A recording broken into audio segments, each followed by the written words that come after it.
Hello les loutres, j'espère que vous allez bien. En ce vendredi 13, c'est super drôle parce que finalement on m'a dit: «Mais Amandine, ça va pas te faire un live le vendredi 13?» Moi j'adore les vendredis 13 parce qu'ils me portent toujours, plutôt chance. Dites-moi un petit peu, d'où vous êtes dans les commentaires, j'aime beaucoup savoir à chaque fois. Moi je suis de Montpellier et comme ça va nous permettre d'attendre un peu les retardataires avant de commencer ce live sur le SEO IA. Ah, je vois qu'il y a des teams vendredi 13 de la chance et pas que de la poisse. Ça me rassure et juste confirmez-moi bien si vous m'entendez bien, si vous me voyez bien avant qu'on attaque. Oh là, il y a des gens de partout. Il me semble même qu'on a peut-être des Belges. Ah ouais, vous êtes de partout? Ah oui, on a des Belges. Oh oui! Oui, oui, il y a des Belges. OK, on a du Lyon, du Saint-Étienne. Ah, on a du proche Montpellier plus plus. Toujours Mickaël dans la Moselle. Toujours, tu es là à tous mes lives Mickaël, c'est trop cool. À chaque fois je te vois, je suis trop contente et trop bien si vous m'entendez bien, bah, écoutez nickel. J'ai fait ce live un vendredi. J'espère que le jour, est OK pour vous. J'avais testé le mercredi, mais le mercredi, j'avais oublié que certains d'entre vous avaient des petits loulous, donc moins pratique. Le jeudi, je crois que c'est le jour après les petits loulous, donc c'était compliqué. Donc on teste entre le mardi et le vendredi et ensuite on verra quel jour vous préférez vu que j'en fais en général, 1 tous les 2 mois. Allez, je vais vous partager mon écran. Aujourd'hui, on va parler, d'SEO et IA.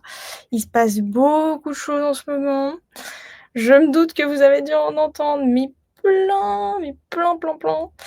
Il y a des bonnes informations, il y en a aussi des très mauvaises et c'est vraiment sur ce sujet que je veux qu'on parle aujourd'hui. Je vais essayer de vous donner toutes les clés pour essayer de faire le tri dans tout ce bordel, parce que c'est clairement le bordel, on peut se le dire avec, d'une part, des gens qui disent qu'il faut faire que de l'SEO IA, que le SEO est mort, et cetera. Donc on va y voir, bien plus clair, ensemble. Mais déjà, est-ce que de votre côté, vous avez commencé à entendre des choses sur le SEO IA? Est-ce qu'il y a des gens pour qui même certains vous ont dit: «Bon, faut plus faire de SEO»? Ça me régale à chaque fois qu'il y ait des messages aussi, alarmants, à la moindre petite information, et cool de savoir que vous aimez bien le vendredi. Ça, c'est cool. J'essaierai d'alterner entre vendredi et le mardi pour les lives. Pour ceux qui me connaissent pas, parce que ça oui, effectivement, peut-être que vous êtes arrêtés en disant: «Il y a un petit live SEO IA». Vous arrivez sur ce live, vous dites: «Mais, qui est cette personne et pourquoi est-ce qu'elle me parle de SEO avec des loutres?» Ça peut toujours surprendre. Moi, c'est Amandine, ça fait un peu plus, de 8 ans que je fais du référencement, autant naturel que gratuit. On m'appelle aussi la loutre du SEO et vous verrez passer dans cette présentation plein de petites loutres. Oui, c'est un animal que j'adore particulièrement, mais c'est surtout ma mascotte et c'est elle qui me permet aussi de vous on va dire faire en sorte que vous arrêtiez sur mes contenus pour qu'après que je vous explique que c'est pas si chiant et pas si compliqué que ça. Aujourd'hui, un peu plus d'ailleurs, j'aurais pu changer de chiffre, mais on a un peu plus de 150 000 abonnés sur la marque SEO sans migraine, donc merci encore beaucoup à tous parce que je sais qu'il y en a qui sont là depuis très longtemps. Heu, Apparemment, on dit de moi que je suis la première SEO France. On m'a même dit: «Attends Amandine, sur le classement Favicon, tu es la première SEO au monde». Ça m'a beaucoup fait rire parce que je déteste ce genre de classement. La seule chose que vous devez, garder en tête, c'est que je déteste les mots compliqués. Donc, si vous êtes un ultra méga giga méga expert, que vous attendez que ce live soit compliqué, qu'il y ait plein de mots, très bullshit, ce live ne sera pas pour vous, il ne vous plaira pas. Je rappelle également plusieurs choses. 1, j'attends beaucoup, de bienveillance dans les commentaires. Vous avez de toute façon une partie de mon équipe qui est présente. S'il y a quelconque débordement, vous ferez bannir parce qu'on n'a pas que ça à faire, donc j'attends, que vous soyez tous très gentils entre vous dans les commentaires. Vous pouvez poser toutes vos questions, elles seront sélectionnées et je prendrai un temps à la fin de ce live pour absolument essayer au maximum d'y répondre. Essayez de me donner un peu de contexte dans vos réponses parce que plus elles sont dans vos questions, plus elles sont complètes, plus je peux vous répondre. Si parfois il manque de contexte, c'est un peu compliqué d'y répondre sans contexte, quoi. Ça, il y aura effectivement un replay, donc pas de panique si vous pouvez pas rester jusqu'à la fin. En général, je le mets sur YouTube 2-3 jours après. Et oui, bien sûr aussi, je précise, malheureusement, j'ai une concurrence très déloyale et qui, a tendance à être très agressive.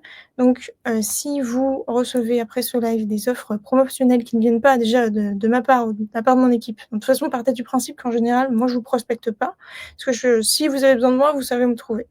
Mais j'ai des concurrents qui ont pas compris que vous étiez pas bêtes et qu'ils Ils pensent qu'en vous envoyant des messages après avoir assisté au live, en essayant de vendre leurs services, vous allez dire oui. Donc je suis désolée pour toute cette pub, j'ai essayé de les contacter et de voir, avec eux si c'était possible d'arrêter d'être bêtes. Malheureusement, sans succès, donc je suis désolée si vous recevez tout un tas, d'offres promotionnelles. En tout cas, je vois qu'il y en a qui ont la ref de certains de mes concurrents qui sont particulièrement agressifs. Ça m'a beaucoup fait rire. En tout cas, merci beaucoup pour votre présence aujourd'hui, puis on va attaquer concrètement. On y va, c'est parti. Aujourd'hui, on va parler donc des dernières news de Google sur l'IA parce qu'il y a eu sa conférence il y a pas longtemps où il a annoncé pas mal de choses et je sais que ça peut faire peur. Ce que vous devez faire pour, continuer à être dans les clous, parce qu'avec tout ce qui se dit, qu'est-ce qu'on fait? Qu'est-ce qu'on fait plus? Avec d'un côté des gens qui disent que le SEO est mort, de l'autre que non, ça change rien et surtout des pièges dans lesquels, vous ne devez pas, tomber. Donc on va vraiment essayer en fait d'y voir plus clair. Aujourd'hui, je vais vous donner ma recette de crêpes. C'est-à-dire que c'est ma vision des choses, c'est ma façon, en tout cas, d'aborder, le SEO avec l'IA. Ça ne veut pas dire que c'est la meilleure recette de crêpes et ça ne veut pas dire que ça sera votre recette de crêpes. Je vous invite, si vous n'êtes pas d'accord avec ce que je dis, d'aller faire vos propres tests et d'aller ensuite partager votre recette ou non. Je crois que j'ai perdu ma voix. Attendez. C'est la fin de semaine. Ah oui, j'ai perdu ma voix complète. Ah c'est bon, elle revient.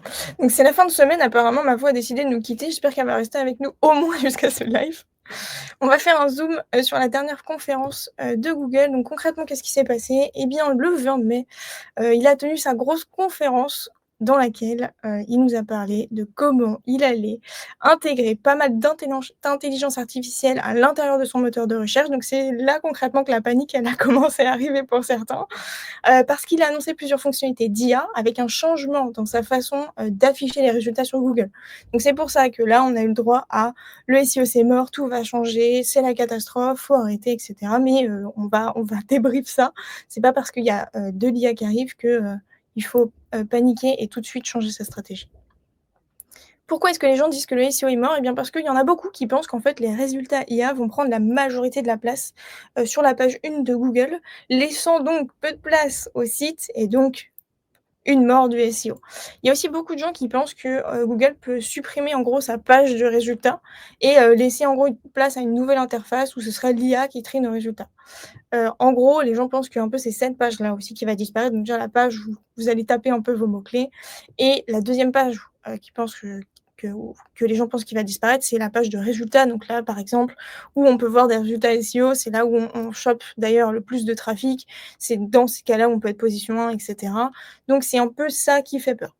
Effectivement, il y a plus de 68 des du trafic qui provient de la position, 1 à 3 d'après une étude, de SeRanking. D'ailleurs, c'est un super outil SEO que j'utilise beaucoup et que je vous le recommande. Donc je comprends que ça peut faire peur mais comment, enfin, en gros, on en pense quoi et surtout comment on fait pour démêler, le vrai du faux? Et ben, c'est à ce moment-là que je vous partage ma recette de crêpes. Donc concrètement, moi ce que j'en pense, c'est que la page 1, elle va pas, disparaître, donc on va souffler. Par contre, est-ce qu'elle va changer? Oui, c'est une évidence. Google est obligé de se mettre à niveau. S'il le faisait pas et s'il faisait pas des changements, il serait complètement à la ramasse. S'il est à la ramasse, vous allez de moins en moins aller sur Google et vous allez aller vers d'autres moteurs de recherche qui seraient plus à la pointe de la dernière technologie ou qui auraient intégré de l'IA ou en tout cas qui vous correspondraient mieux. Donc forcément, il est obligé de suivre un peu le train. Ça veut pas dire que le SEO est mort, loin, mais alors vraiment loin de là. Par contre, je vais vous montrer un peu, ce à quoi on peut s'attendre en termes de changement parce que c'est, déployé aujourd'hui en Belgique, aux États-Unis, en Suisse, mais en France, on l'a pas encore. Je pense que vu que nous, on a plus de réglementation, notamment avec la CNIL, c'est un peu plus chaud. Néanmoins, voici ce qui peut arriver. Donc en gros, ce qui va changer, c'est qu'au-dessus donc des premiers liens donc de SEO, il peut y avoir un petit encart qui va arriver qui s'appelle donc High Overview et donc ce petit encart a pour but de donner une réponse très rapide et très concrète à l'utilisateur. C'est un peu l'équivalent de la position 0 quand on pose une question, rapide, mais en un peu plus détaillé. Mais voilà pourquoi il ne faut pas aller trop vite. Déjà parce que quand on cherche une réponse rapide, on ne veut pas forcément acheter ou se rendre sur un site. Je prends un exemple, demain je cherche l'âge de Dua Lipa, je m'en fous, mais alors royalement, de qui me donne la réponse puisque je veux juste ma réponse. Donc je vais même pas en réalité regarder le site et qui m'a donné cette réponse-là. Par contre, je vais retenir si ce site, j'ai eu du mal à accéder à la réponse et que ça a été chiant, je vais un peu le mettre dans mes listes de sites sur lesquels je reviendrai jamais. Pour moi, c'est vraiment positif parce que je trouve que ça devenait mais un enfer d'avoir une réponse rapide avec tous ces sites qui brodaient plein de mots dans l'espoir de plaire à Google, quitte à dégoûter leur utilisateur. Mais je trouvais que pour avoir une réponse vraiment assez, rapide, bah, entre tu arrives sur un site, déjà il y a plein de pubs, il y a plein de pop-up. Il faut que tu scrolles pendant au moins 1 minute pour espérer avoir une réponse. Enfin ça, c'était plus possible donc je suis particulièrement contente de ce changement parce que je pense que quand on a besoin d'avoir une réponse rapide, il faut que Google, ils soient en capacité de le donner, sinon on se barrera ailleurs et surtout, bah, en fait, l'IA de Google, elle va se baser sur les meilleurs résultats. Donc avoir un bon SEO, être bon en référencement, faire du SEO pour les gens comme je vous l'apprends depuis des mois, c'est être éligible et être IA friendly et c'est vraiment le sujet de tout ce live qu'on va voir ensemble. C'est en fait, même si on entend beaucoup de choses, quand on lit, précisément, tout ce qui a été dit de la part de Google et des différents types d'IA, c'est que l'IA va essayer en tout cas de faire sortir des réponses qui répondent vraiment aux gens et ça, si vous me suivez depuis longtemps, on appelle ça l'intention de recherche. Donc c'est quelque chose qu'on pratique déjà depuis longtemps en SEO et si vous le faites pas, effectivement, vous faites du SEO de 2010, celui-là, il faut plus en faire, mais je reviens après, vers vous avec un peu plus d'infos sur ce qu'il faut faire ou pas. Dans tous les cas, pour l'instant, vu que c'est pas déployé en France, je vous tiendrai au courant des avancées. Il me faut un peu plus de temps pour faire des tests. Il faut un peu plus aussi voir comment ça va se dérouler en France. Est-ce que, aussi ça va durer dans le temps? Parce que Google, il fait beaucoup de tests, il faut pas l'oublier. Là, peut-être qu'il va déployer, l'AI Overview pendant quelques mois, après il va l'enlever, après elle va prendre une place différente. Peut-être que pendant quelques semaines, effectivement, elle va prendre beaucoup de place sur la page 1 et après ça va réduire. En fait, c'est trop tôt pour en faire des conclusions. Trop tôt pour se dire: «OK, je mise tout dessus» et trop tôt pour se dire que ça va tuer le SEO. Comment vous faites pour rester à jour? Alors il y a plusieurs options. Pour ceux qui sont, bah, dans mes formations depuis un petit moment, vous avez accès au Discord SEO, le repère des loutres, sur lequel on discute déjà beaucoup de ces sujets-là et sur lequel je vous donne en avant-première, les résultats de mes tests et de mes avancements. Pour ceux qui sont pas dans mes formations, vous avez la newsletter SEO sans migraine qui est totalement gratuite et à l'intérieur, vous avez en fait un petit encart qui s'appelle, Mage Google et dès qu'il y a en gros assez d'informations et assez de contexte, je fais un épisode. Si par contre c'est une mini info, effectivement, je vous envoie pas un mail pour vous envoyer un mail. Je déteste le spam, donc ça irait pas avec ce que je dis. Mais par contre, quand j'ai quelque chose de concret, une théorie un peu plus précise ou que du moins j'ai eu assez d'infos, je vous fais un épisode toujours sans migraine et sans jargon technique. Donc voilà, n'hésitez pas, Karine de l'équipe va vous envoyer le lien, dans le chat. Ensuite, je voulais revenir vers vous, vers une théorie qui est en train de naître et que j'aimerais bien un petit peu démonter et en même temps vous expliquer.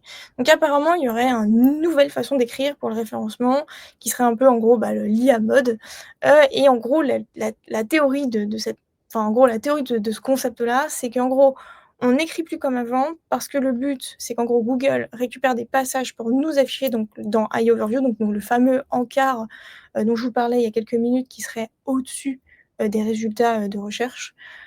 Et en gros, bah, le concept, ce serait qu'en gros, on n'optimise plus une page, pour un mot-clé, mais qu'on utilise chaque passage pour qu'il réponde exactement à une question implicite d'un utilisateur.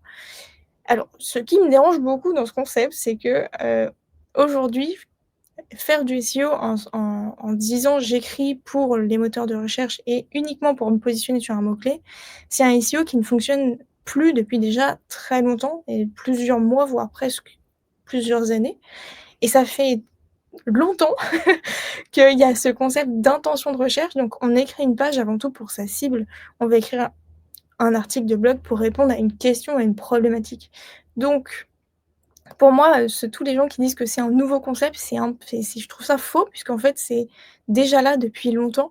Faire du SEO pour les gens, c'est là depuis longtemps. Ça fait longtemps que Google met beaucoup plus en avant les gens qui vont écrire, répondre précisément à une question sans tourner autour du pot, quitte à développer après, plus tard, s'ils veulent donner plus d'informations et démontrer leur expertise.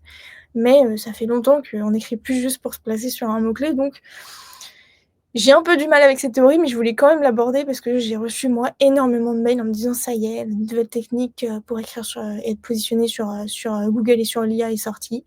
Voilà, en gros, je trouve que c'est vraiment brasser du vent, pour, pas grand chose. Je vais quand même vous partager mes premières réactions et notamment comment, moi je vois Google et comment je vois ce qui va se passer, dans les premiers mois. Ça veut pas dire que j'ai raison ou que je vais avoir raison. C'est une première a approche avec tous les tests que j'ai faits, tous les tests que j'ai faits avec mon équipe et puis de toute façon, je referai sûrement un live pour voir est-ce que j'ai eu tort ou alors est-ce que j'avais visé bien. Donc comment je vois Google? Alors moi, je vois Google vraiment comme un bibliothécaire. C'est-à-dire qu'il a une bibliothèque immense et en fait, pour chaque personne, il va ouvrir une boîte. Par exemple, moi, Amandine, il a une boîte. Dans cette boîte, il va mettre absolument tout ce qu'il va trouver sur moi et donc tout ce qu'il va trouver sur vous. Donc vos posts sur Facebook, vos posts sur Insta, votre chaîne YouTube, votre compte TikTok, vos posts LinkedIn, en fait, tout ce qu'il peut y avoir sur vous, votre site internet, en gros, absolument tout ce qu'il va trouver, il va le rentrer dans cette boîte.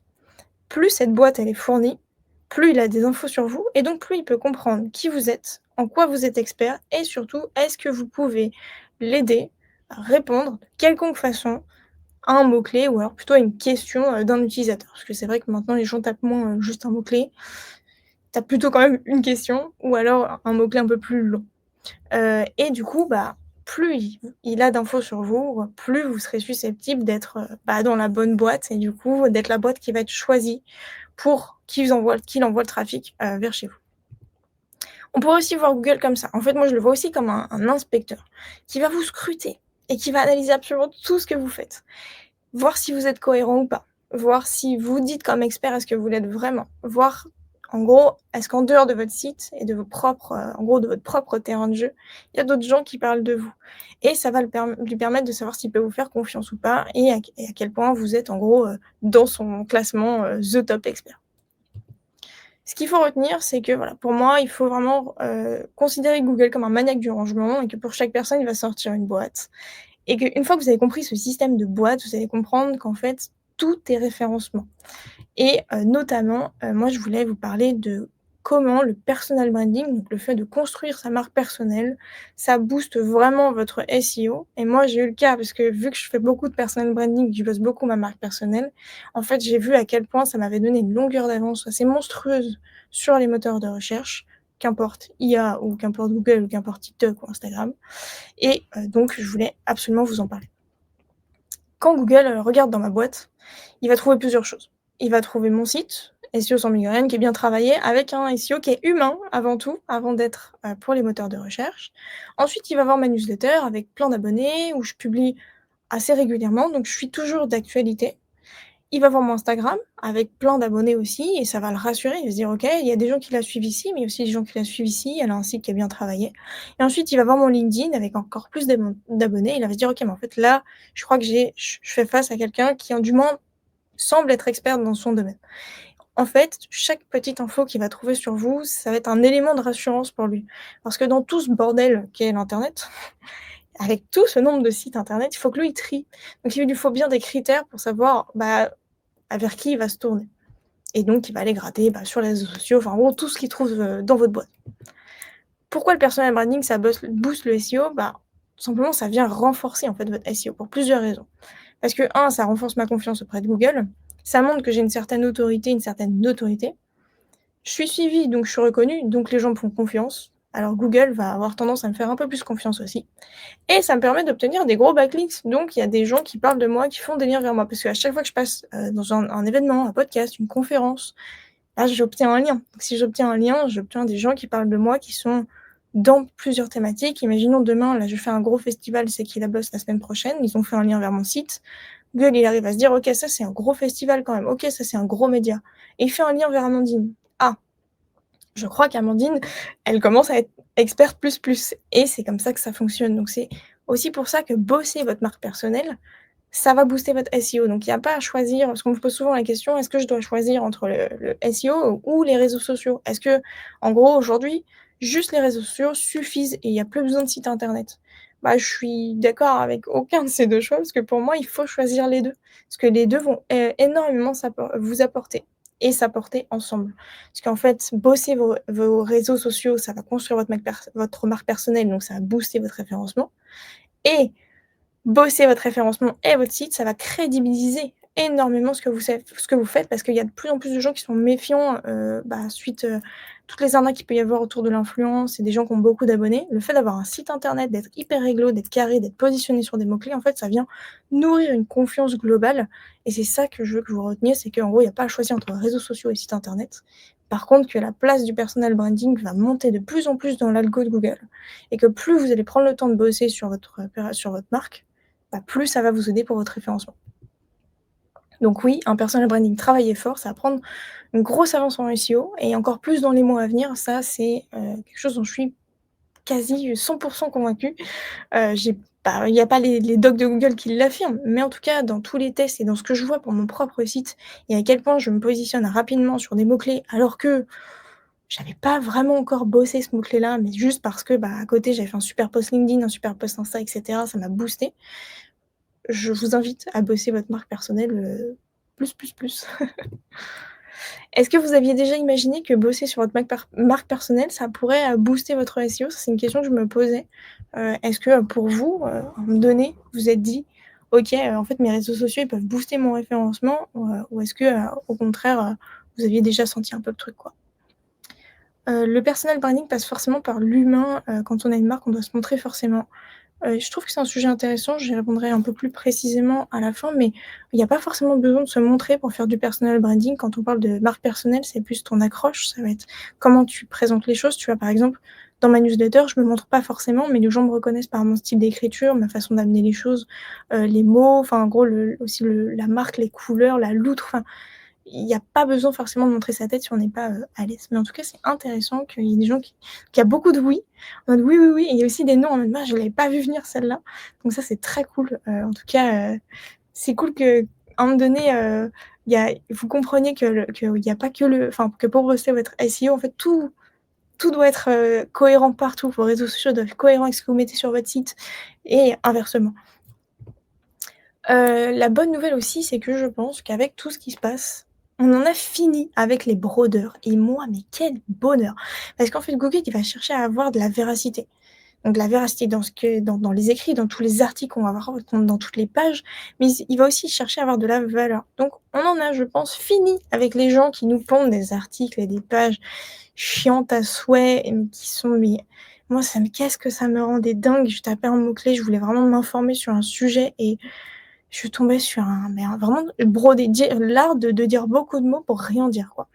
Et je pense que Google, vraiment aussi, en a sa claque des brodeurs parce qu'il se base aussi sur le comportement des utilisateurs.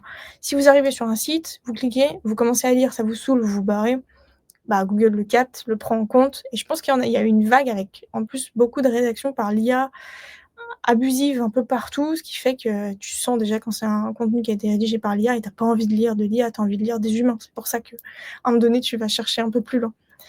Donc je pense qu'il va c'est en tout cas, je suis convaincue que Google en a sa claque aussi des brodeurs et ce qu'il va il va chercher le truc qui fait la différence, donc le petit truc en plus, la petite valeur en plus. Je pense que ça va vraiment être place au contenu, expert et incarné. Quand je dis du contenu expert incarné, c'est pas forcément, balancer plein de mots compliqués à son audience, mais c'est apporter, plus qu'une définition. C'est par exemple ce que je vous fais là dans ce live, je vous dis pas, «Ah voilà, il s'est passé ça dans la conférence Google». Je vous décris tout ce qu'il y a eu dans la conférence, mais je vous donne jamais mon avis ou jamais mes premières réflexions. Ça, c'est en gros l'équivalent de faire une rédaction SEO par l'IA. On fait de la définition. On n'y apporte pas d'opinion, d'avis ou de valeur ou voilà. Alors que faire un bon SEO aujourd'hui, c'est effectivement, si la personne cherche la définition, lui donner, puis peut-être après vous lui donnez, votre avis en tant qu'expert. Ou alors vous lui donnez des billes, vous lui fournissez des études de cas, des cas clients, enfin en gros, vous lui apportez quelque chose en plus qu'une simple définition et c'est ça qui va faire vraiment la différence.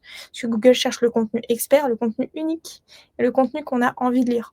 Et aujourd'hui, si vous lisez un contenu, c'est aussi peut-être par la personne qu'il y a derrière, c'est aussi peut-être par son style, par sa manière d'amener les choses, peut-être aussi par le fait qu'elle est reconnue dans son domaine.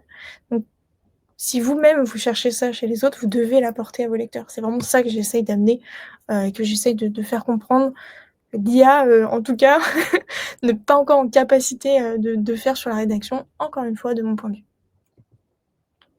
Google va donc chercher ce fameux petit truc en plus et ce fameux petit truc en plus, c'est pas écrire juste une définition sans apporter son expertise, ça sert plus à rien. C'est expliquer un concept sans donner son avis, je pense que ça servira plus à rien. Et écrire une étude de cas sans donner les sources, ça aussi, je trouve que ça servira plus à rien d'ailleurs, pas à «ri» parce que sans le N, ça veut rien dire. Est-ce que, vous aussi, vous en aviez marre ou pas, de jamais trouver votre réponse quand vous tapiez un truc sur Google? Et est-ce que vous pensez que c'est une bonne chose, ce qui est en train de se passer, pour aussi qu'on soit plus en confiance et qu'on trouve les bonnes infos? Je suis curieuse parce que moi, de mon point de vue, oui, parce que j'en avais marre, mais je voulais savoir, est-ce que c'est juste mon point de vue ou est-ce que c'est un ras-le-bol un peu, partagé? Et un petit coucou à ceux qui viennent, seulement d'arriver. Oui, il y aura un replay, vous pouvez rattraper, le début. Donc je vais un peu vous lire. Qu'est-ce que vous me racontez? On rentre dans l'ère écosystème de qualité. Ouais, moi aussi, je suis d'accord avec ça. Je pense que ça va vraiment être chouette. Je pense qu'on va retrouver un peu d'humain, en fait, dans les contenus, dans les sites, et on va de plus en plus avoir envie de se tourner vers ça. On veut plus juste en gros, l'info, elle est tellement, facile à avoir. Une définition, on peut l'avoir tellement facilement. On veut le truc en plus, quoi. On veut l'avis de l'expert, on veut la personne derrière, enfin, voilà, on veut plus, quoi. On veut pas juste des contenus linéaires, lisses. Je pense qu'on veut les ratures un petit peu. Oui, marre de chercher parmi les pubs et les blablas inutiles, marre de douter de tout ce que je vois sur le net, marre des textes trop longs, JPP des sites où on trouve trois plombes à trouver l'info, j'adore. Et bon, bah, écoutez, je suis ravie, que vous partagiez ce ras-le-bol avec moi, et vraiment je pense aussi, enfin, je crois que je vous ai fait un petit zoom, mais c'est aussi là pour moi que le métier de rédacteur, et de rédactrice SEO, ça va être le moment du métier. Il y a plein de gens qui disent: «Ah, avec l'IA, le métier de rédacteur et tout, il est mort», mais pas du tout! Vous avez rien compris. Les gens en ont marre de lire de l'IA et des robots et donc ils veulent le rédacteur qui place la petite blague, le petit copywriting, la façon d'amener les choses qui donnent envie de continuer à rester, et je pense que c'est maintenant que le métier de rédacteur, il va prendre une autre dimension, donc si vous faites de la rédaction, je vous invite à pas passer par l'IA, mais vraiment toujours à ajouter votre plume et à garder votre œil business. Si vous déléguez votre rédaction, je vous invite à faire confiance à des rédacteurs et des rédactrices SEO qui ont cette plume, qui va vraiment faire votre différence avec vos concurrents, avec ce que Google attend, avec ce que l'IA va chercher aussi, parce que l'IA aussi va chercher ses contenus experts et pour ressortir dans ChatGPT, et cetera. On en parle un peu plus tard. Donc je vous invite à ne pas couper vos budgets en se disant: «Ah, c'est bon, il y a GPT, ça coûte 14 balles par mois, alors que mon rédacteur SEO, il me coûte beaucoup plus cher». Oui, mais tu pourras jamais remplacer la plume de ton rédacteur ni le style humain. Les humains vont avoir envie de se connecter avec des humains. Et d'ailleurs, je crois qu'il y a quelqu'un qui m'a dit quand je vois un article: «L'IA, c'est next pour moi», et je pense que c'est de plus en plus le cas. Donc pour les rédacteurs et rédactrices qui sont ici, n'ayez pas peur. Je sais que ça peut faire peur, parce que là, on s'est dit: «OK, c'est fini pour mon métier», mais je suis convaincue que les gens vont revenir au galop vers vous, et surtout, faites, de votre copywriting une différence. Allez plus loin que l'IA, faites-vous confiance, apportez ce truc en plus, mettez-vous dans la peau de votre client et dites-vous: «OK, là, il y a des humains en face qui veulent me lire et je dois parler à un humain», et c'est comme ça aussi que vous ferez un super bon rédacteur ou rédactrice pour en avoir formé beaucoup. Ensuite, ma troisième piste, c'est que je suis convaincue qu'il va y avoir une baisse des clics pour les contenus, informatifs. Donc quand je vous dis les contenus informatifs, c'est un peu tout ce qui va être définition. Donc par exemple définition, prospection, ou alors, une recette, par exemple, recette nin ou tous les contenus un peu comment. En fait, pour moi, je considère ces mots-clés comme des types de contenus où on veut des réponses très rapides. Et on n'a plus du tout envie de scroller 10 minutes, on veut trouver la recette. Par exemple, pour une recette, il y a beaucoup de gens qui vont sur TikTok, c'est hyper rapide, tu tapes, recette, tac, tu as 10 recettes, tu as la réponse, directe, tu as pas, la pub, tu as pas besoin de scroller, tu te prends pas, des pop-up partout. Donc effectivement, je suis convaincue que là, on va passer par une baisse des clics pour les contenus informatifs.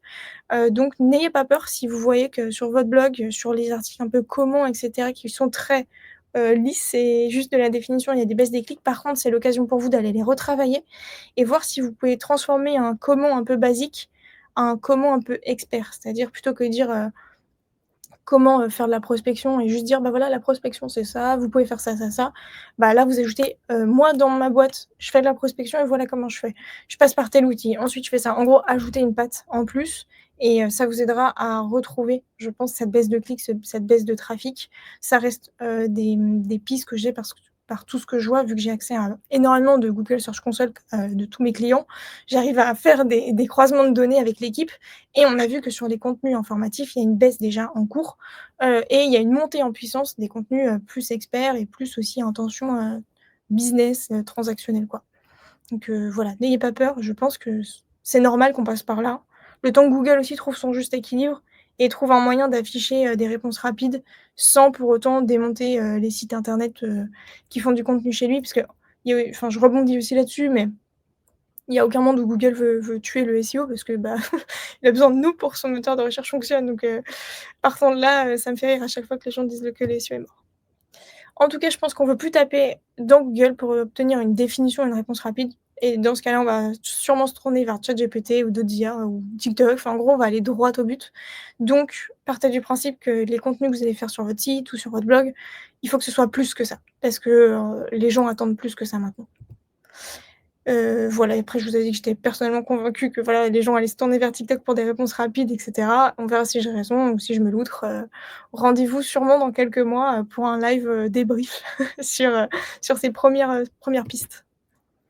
Et ça, c'est ma plus grosse, conviction, c'est que le SEO qui est déjà human friendly, en fait, est déjà IA friendly. Donc je vous en ai parlé, mais pour moi, si vous faites déjà un très bon SEO, c'est-à-dire qui respecte les dernières exigences de Google, plus en termes de contenu, donc c'est-à-dire, intention de recherche, parler à sa cible, ne pas écrire que pour les algos et que vous entretenez bien vos 3 piliers du SEO comme je vous en parle souvent, bah, juste continuez en fait. Continuez de faire du SEO que vous faites, vous serez déjà IA friendly, vous prenez pas la tête à vous dire: «Qu'est-ce que je dois changer dans mon contenu? Oh là là, est-ce qu'il faut que je pense à faire du SEO juste pour ChatGPT?» et cetera. Non, ça va très bien se passer pour vous si vous faites déjà du SEO qui est tourné pour votre cible, vers votre cible. Gardez ça en tête. Par contre, pour les articles de blog que vous écriviez jusqu'à maintenant, si vous-même vous les trouviez un peu linéaires, retravaillez-les, et essayez de faire en sorte que, voilà, ils aient un peu plus votre patte et qu'il y ait un peu plus d'infos dedans, qui donnent envie de rester et qui donnent peut-être aussi envie de revenir, tout simplement. Je pense que le SEO local va être très peu impacté, voire quasi pas impacté par, tous ces changements. Donc pour les gens qui font du SEO local, donc le SEO local, c'est, plutôt que mon mot-clé ce soit agence SEO, ça va être agence SEO Montpellier. Je cherche à viser des gens dans un secteur précis, à attirer des gens dans un secteur précis, notamment grâce à ma fiche Google My Business. Pour moi, ça va en fait, c'est un SEO qui est tellement différent du SEO classique. Le SEO local d'aujourd'hui, il est très bon, il correspond vachement aux gens. Donc je suis convaincue qu'on va rester sur les mêmes piliers, qu'il va pas ça va pas enfin, en gros, on va pas du tout être affecté par ces nouveautés. Bossez bien votre fiche Google My Business. J'ai une petite formation à ce sujet-là que j'ai essayé de rendre très accessible, autant en termes d'information que de prix, parce que je sais que quand on fait du SEO local, c'est souvent qu'on a un petit business. Voilà, si ça peut vous intéresser. J'ai aussi des éditions dans la newsletter sur le SEO local qui sont gratuites. Voilà, donc en tout cas, n'hésitez pas à miser sur le SEO local si vous avez la possibilité. Par exemple, moi, je suis à Montpellier, bien sûr que je fais du SEO pour, Montpellier, par exemple, agence SEO Montpellier, expert référencement Montpellier et cetera. Parce que, déjà, j'adore bosser avec des gens qui sont dans ma région et parce que je pense qu'il y a aussi, une part des gens qui aiment bosser avec des gens qui sont dans leur région, donc ne le mettez pas de côté. Surtout que c'est un SEO qui est différent, mais qui est aussi, qui apporte une enfin, en gros, c'est vraiment un SEO où il faut apporter de la valeur, il faut vraiment essayer de capter que la personne, elle est pas loin de vous et donc il faut arriver à la faire venir chez vous.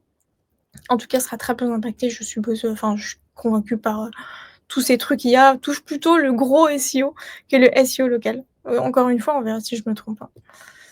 Et enfin, ça c'est une de mes autres intuitions, c'est que je pense qu'au global, il va y avoir une baisse. Donc tout le monde va se prendre une claque sur son trafic, sur ses clics, peut-être même sur ses leads. En fait, c'est tout simplement normal. Il y a un changement, en cours assez drastique. Google fait plein de tests, il faut qu'ils trouvent le juste milieu, donc ça va bouger beaucoup, vous allez sûrement perdre des positions, vous allez faire le yo-yo. Même si ça fait longtemps que vous avez certaines positions, que vous avez beaucoup d'autorité, que vous êtes un gros bien solide, vous serez pas épargné et si vous êtes un petit, je pense aussi que vous allez prendre une baisse, mais il faut pas paniquer. Faut potentiellement pas se dire que c'est, 100 que ça vient de votre site. Profitez de cette baisse peut-être pour, justement, aller analyser votre site, voir si vos pages, répondent à une cible et pas à un moteur de recherche. Est-ce que vous écrivez vraiment pour les gens? Est-ce que vous vous arrêteriez sur votre propre site? Mais voilà, je pense qu'il va y avoir une baisse globale, donc ne paniquez pas, c'est normal. Quand Google fait des changements, aussi importants, il y a toujours une baisse, puis après ça repart à la normale, voire un peu plus fort. Et enfin, on va passer sur, pourquoi est-ce qu'il faut fuir les offres putaclic que j'ai vues partout, mais j'ai reçu des mails. J'ai reçu un nombre de mails, mais «Bonjour Amandine, oh là là, contrairement à toutes les agences SEO, nous, on peut vous placer dans ChatGPT, dès demain». Ce à quoi je leur ai répondu: «Si vous faites, votre ciblage de prospection aussi bien que votre technique pour me placer, sur ChatGPT, je décline, grandement votre proposition et dites-moi si vous avez reçu un peu des offres, comme ça parce que, c'était terrible. Je vous il y en a beaucoup qui m'ont envoyé des DM sur Insta avec les screens des mails. Je vous remercie parce que c'est aussi comme ça que je me rends compte qu'il y a des agences qui sont mis à côté de la plaque, qui essayent de vous entuber, je ne comprendrai jamais. Et oui, comme le dit Cathy, il y a bientôt une nouvelle core update de Google en août, oui, en général, mars, mai, il en a pas fait, ce qui m'a un peu étonnée par rapport à d'habitude. Donc peut-être on va s'en bouffer une fin juin et août, toujours, c'est un peu les dates et les core updates, pour ceux qui ne savent pas, c'est un peu les grosses mises à jour les plus importantes qui peuvent changer, les positionnements et donc vraiment voilà, de toute façon comme d'hab, je vous les décris quand elles arrivent et cetera. Donc pas de panique à avoir là-dessus, c'est juste que attendez-vous à ce qu'en août, ils dropent une nouvelle mise à jour. Est-ce qu'il y en a qui ont reçu certaines offres? J'en ai plusieurs par jour, je comprenais pas pourquoi j'en recevais autant depuis 2 semaines. Ouais, ouais, ouais, ouais, j'ai adoré pour vendre du GEO à Amandine, c'est comme dire un boulanger: «Meilleur ouvrier de France, s'il veut ta recette de baguette». Ouais, c'est clairement ça. En plus, je suis désolée, mais moi je déteste le mot GEO. Ouais, je déteste quand on vient ajouter des concepts compliqués, des acronymes compliqués, GEO, SXO et tout, mais bref, c'est mon avis, hein, mais c'est juste que je trouve qu'il y a pas à se prendre la tête comme ça et à toujours en faire des nouveaux concepts et du coup en brander des nouvelles offres qu'on va voir juste ensemble qui sont putaclic. Et d'ailleurs on parle du GEO. Alors j'ai reçu ça, GEO is the new SEO, vraiment en mode, ça y est, le SEO c'est fini maintenant, faire que du GEO, voilà, le GEO est le nouveau SEO, le SEO est mort et cetera. Vous avez dû en recevoir et si c'est pas le cas, vous allez en recevoir et donc je préfère vous prévenir avant. Il y a aussi des offres en ce moment qui tombent en mode, on peut vous manipuler en gros, le fait que vous ressortiez beaucoup sur Google Trends. Il y a des agences qui font ça. Ne dites pas oui s'il vous plaît. J'ai un client qui s'est fait avoir, qui s'est dit: «Ah super, ça a l'air sympa ce hack» et cetera et ça fait des mois qu'on essaye de travailler, pour, lui enlever ce bourbier dans lequel il s'est mis. Parce qu'en gros, quand, les agences vous proposent ça, donc en gros, elles vous disent: «Allez, on va vous faire sortir de plus en plus sur Google Trends, comme ça va augmenter votre trafic et le potentiel que vous sortiez sur Google». En fait, ils envoient des milliers de requêtes IA et par des bots, c'est dégueulasse. Du coup, ça surcharge Google d'un coup. Tout de suite, il se dit: «Ah attends, c'est bizarre. Là, toi, tu essaies un peu trop de forcer». Vous prenez une forme de pénalité et après, c'est des mois et des mois pour regagner sa confiance. Ne vous faites pas avoir, je suis désespérée qu'il y ait des agences qui soient aussi grosses, qui proposent des choses aussi peu éthiques et très noires, en fait. En fait, il y a du SEO, blanc, on va dire, respecte toutes les règles de Google et la légalité. Il y a du SEO un peu noir où on va pas hésiter à aller, surfer avec les limites, sauf que ça, c'est pas sans conséquence, ni pour votre image de marque, ni pour votre nom de domaine, ni pour votre puissance SEO. En gros, bref, vous mettez pas là-dedans. Pour tout ce qui est géo, et cetera, ah oui, voilà, je vous l'ai mis. Bonjour Amandine nous estime que d'ici fin 2025, 30 à 50 du trafic web se viendra des moteurs d'IA comme ChatGPT. Voilà et après voilà, on peut tout à fait vous placer dès demain. Derrière ces offres, qui peuvent paraître, très alléchantes, se cachent surtout des jolis cadavres pour votre site. En fait, c'est un cocktail pour foutre en l'air votre site et votre SEO, mais aussi votre réputation. Parce qu'en fait, ces agences, elles vont aller acheter massivement des backlinks, mais pas des backlinks de qualité, non. Non, non, non. Acheter des liens qui parlent de vous bien pourris sur des sites bien éclatés au sol, parfois dans des thématiques que vous avez pas envie, type pornographique ou encore dropshipping, pour publier en fait, massivement des pages sur vous qui en fait, le but, c'est en gros, plus je donne de pages, plus l'IA va me reprendre. Ah, ça ne fonctionne pas comme ça. C'est Ça ne fonctionne pas comme ça et en plus, c'est du contenu à très basse qualité.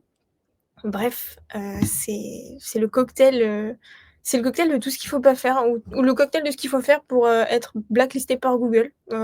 Voilà, à vous de voir comment vous préférez le voir. Mais en tout cas, vraiment vous faites pas avoir parce qu'aujourd'hui, vous faites du SEO qui est human friendly, donc vraiment, vous parlez à votre site, vous parlez à des humains, vous partez du principe que derrière, c'est la page que vous êtes en train de faire, c'est un humain qui va vous lire et qui a une vraie intention, qui a un problème auquel que vous soit vous pouvez résoudre, soit vous pouvez lui proposer une solution, vous êtes IA friendly et pour l'instant, aujourd'hui, on est dans l'incapacité de maîtriser, est-ce que oui ou non on sort sur ChatGPT? J'ai poncé mais un nombre d'articles, je pense que je dors avec le SEO IA en ce moment, j'ai une dette de sommeil qui commence à s'installer, mais on est dans l'incapacité de maîtriser les résultats de ChatGPT. Qu'importe toutes ces techniques dégueu là, la probabilité d'essayer de pouvoir à coup sûr, dire à ChatGPT: «Ouais coucou, qui est la meilleure agence SEO?» «Ah bah c'est Amandine, agence SEO Saint-Mégan», mais elle est, toute petite, toute faible et en fait, c'est immanipulable et incontrôlable pour le moment et puis il y a pas assez de recul pour en sortir une méthode donc ces agences-là, elles surfent sur un concept qui vient de sortir, elles appuient sur votre sentiment d'urgence, sur votre sentiment de panique. Elles vous mettent des étoiles plein les yeux et en fait, elles vous entubent et elles prennent vos pépettes pour, surtout pas grand résultat et ça m'énerve particulièrement. Je voulais ça c'est un tout petit peu plus technique, mais je voulais quand même démonter cette info. Il y a plein de gens qui donc en gros, il y a des petits fichiers que vous pouvez envoyer à Google, notamment le robot TXT, encore le fichier LLMS et en gros, c'est des petits fichiers où vous pouvez donner des indications à Google sur comment naviguer sur votre site. Le fichier LLMS, ce sera en gros un fichier où vous communiquez avec les IA qui vont passer sur votre site, et il y a plein de gens en gros qui disaient: «Bah voilà, j'ai trouvé comment sortir sur ChatGPT, faut faire ça, ça, ça avec le fichier, nanana». Et blablabla et sortez-moi les violons.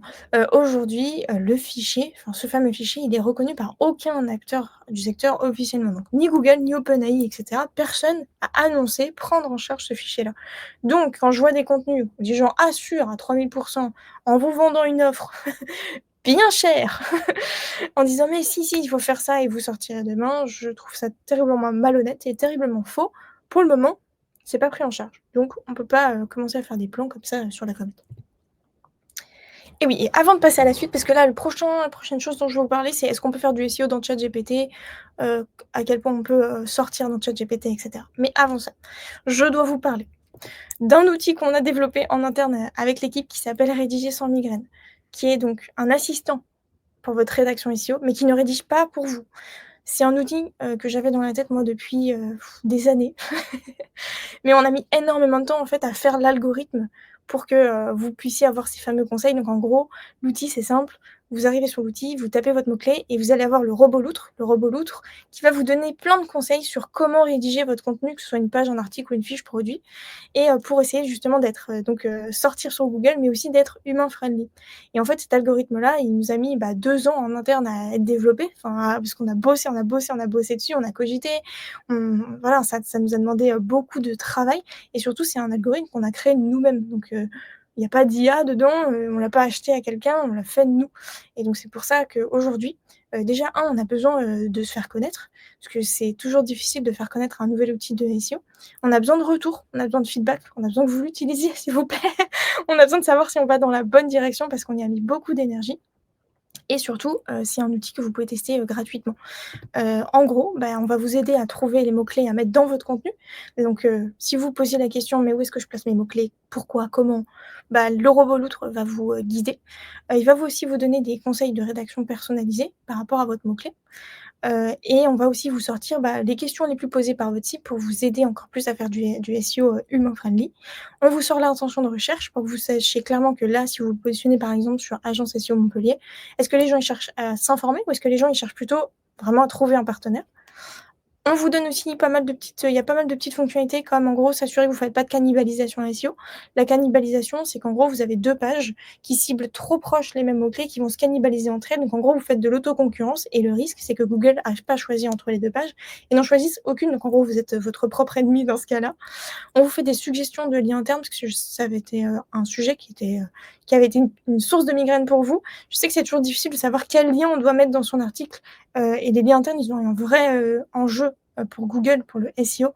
Ça aide vraiment Google à naviguer sur votre site et ça aide aussi les humains à découvrir un peu plus vos offres, vos sites, donc on vous fait des suggestions de liens internes.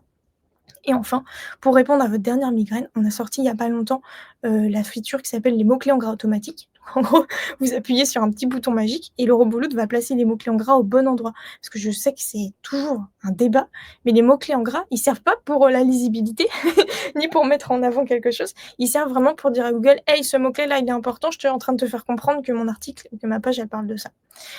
Dernièrement, on a sorti une fonctionnalité qui est encore en test, mais ce qui c'est le positionnement. Donc en gros, vous pouvez, suivre votre positionnement sur Google. Donc vous dites à Roboloot: «Voilà, est-ce que tu pourrais me dire quel, enfin en gros, sur le mot-clé accompagnement SEO, bah, quelle position je suis?» Et le Roboloot va rester en surveillance pour vous dire quand est-ce que vous montez en position ou quand est-ce que vous baissez. Et si vous baissez, il vous proposera de réoptimiser votre page, peut-être parce que l'intention de recherche a changé et cetera. Bref, on a énormément bossé sur cet outil.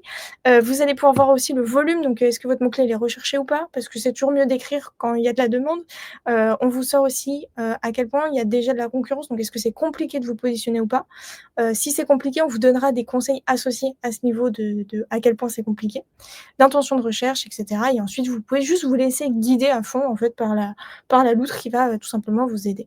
On a eu des très bons retours. Je voulais vraiment remercier toutes les personnes qui ont pris le temps de tester et la bêta test et aussi la première version qu'on a sortie.